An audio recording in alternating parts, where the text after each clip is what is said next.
dari Dinas Pariwisata dan Budaya Remaja ada satu agenda kegiatan yang sangat penting berkaitan dengan museum. Kalau kita ketahui bahwa di dalam Undang-Undang Nomor 5 Tahun 2015 berkaitan dengan warisan cagar budaya, warisan benda budaya itu menjadi keharusan bagi pemerintah daerah dalam hal museum dan macam untuk mengadakan konservasi atau perawatan. Kenapa hal ini penting? Bahwa konservasi atau perawatan itu sangat dibutuhkan bagi museum untuk menjaga warisan budaya yang ada di Museum Daerah Lumajang ini bisa tetap terawat dan tidak punah.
Ya ini karena memang penemuannya itu di lahan-lahan yang memang sudah banyak ditanami, terus sebagian juga ada penemuannya di makam, lokasi makam itu tempat. Nah, jadi kan mungkin bisa kena padu atau apa, memang sudah posisi ya seperti ini sudah langsung tahan dan bertahan.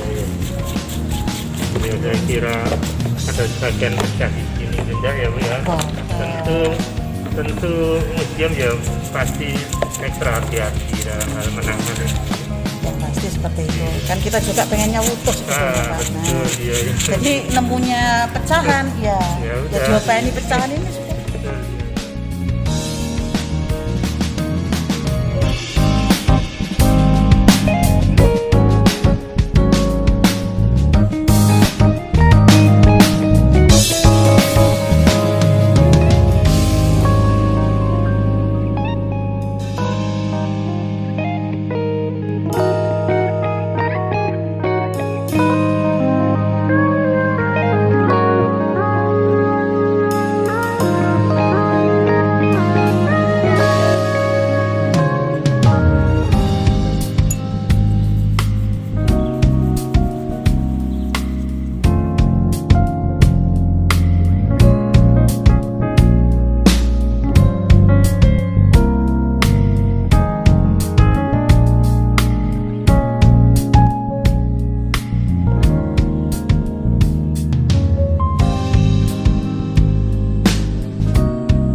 yakin Museum Kota Belah, ya kita serahkan ke Museum Daerah Lumajang. Diterima apa adanya seperti ini, mudah-mudahan bisa dimanfaatkan. Terima kasih banyak atas pembelian ini. Sama-sama.